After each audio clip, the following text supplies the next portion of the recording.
So now we're going to put the entire clarinet together. There's a picture, the clarinet in its case. So taking the instrument out of the case, I suggest when you build the instrument, we build it from the bottom up, and there are reasons for that. First thing we'll start with is the bell. For obvious reasons, it's called a bell. I recommend you pick that up, put it in your right hand. Take with your left hand the lower joint. The lower joint is longer, lower, longer. Bell into the right hand, and I suggest you wrap your fingers very carefully beneath these posts that stick out. Wrap your hand around. You can press down on the rings, and you can wrap your finger around that, and you wrap your hand around the bell.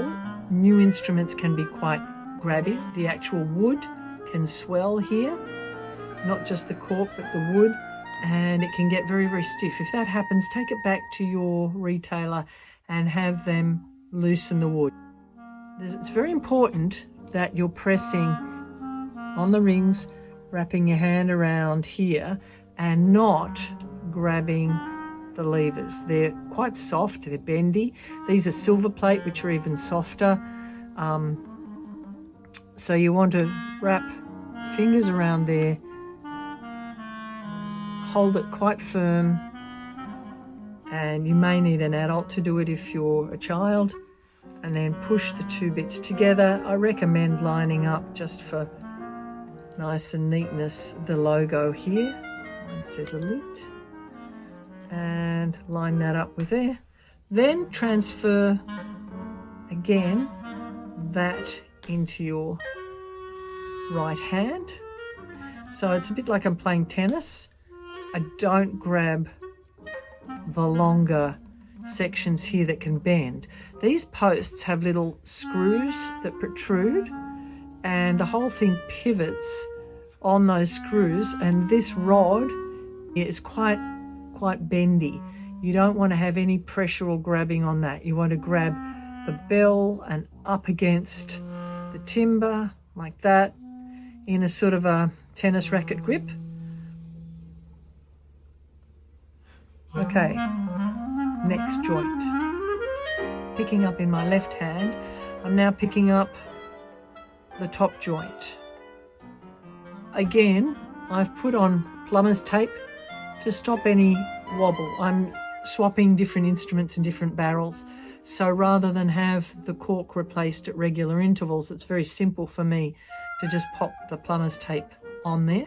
Left hand, which is going to play this joint, wraps around. You can quite safely press down on those two holes, those rings, and you can put your thumb over that and grab that very firmly without doing any serious damage to the instrument. If you grabbed it with the other hand, you could bend the parts you don't want to. So the left hand has picked it up. I've transferred the lower joint into my right hand, lined it up with the V of my hand in the bottom. Press on this. Now, this I call, it's like a little flying, you can see it's got a little sort of wings on it, the tenon link up. This is very important. And that part, it's a bit like an aeroplane wings, and that has to land on what I call the landing pad. And a lot of new clarinet players scrape those together. I'll show you what we're going to do. We're going to grab the instrument that way, and by pushing those keys here, rings, you can see the aeroplane lifts up, and then when I put it together, you're going to see that the landing pad, which is that bit of cork, comes under the aeroplane, which then lands on top of it when I let go of those rings. If I'm not pressing those rings, just imagine the disaster here, not pressed rings,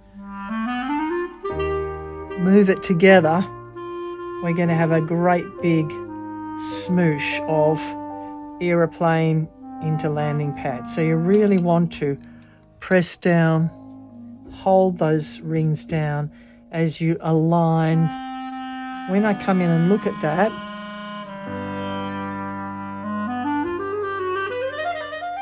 the sides of the aeroplane should line up with the sides of the landing pad. So you don't want it over there, you don't want it over there. You want to try and line the sides up in a straight line. That's it. And if you ever find after having your instrument adjusted, it's not quite playing the way you want, that's usually the culprit, that link up joint it's called. So you can see we've got a series of posts that are screwed into the wood of the timber. You can look online to see how clarinets are made. And then we have rods that span between one post and another, and that's what the mechanism moves from. This is a very old instrument, 35 years old, gold-plated rhodium and silver-plated keys, and it's the Buffet Elite.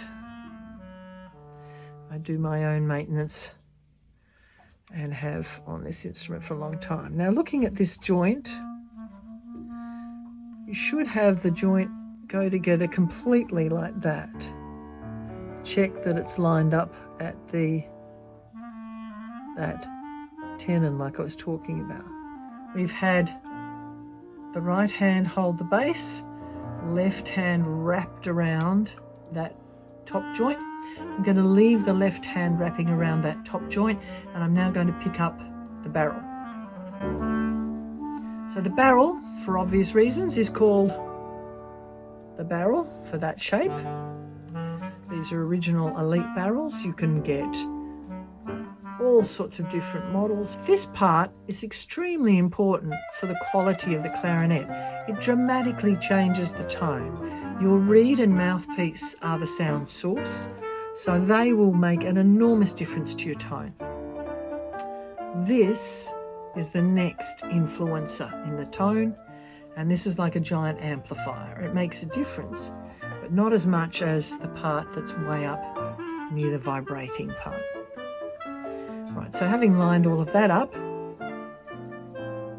we're good to go. If you wish, at the point where you're putting on your barrel next, and you've done the warm-ups that we've practiced to this point, I would recommend you put your clarinet down on a peg stand that looks like this, and they can unscrew and store in your case. Clarinet down, you put your mouthpiece together with the reed, you do your warm-ups, then you put your mouthpiece and reed onto your barrel, and then you put the barrel, mouthpiece and reed onto the instrument.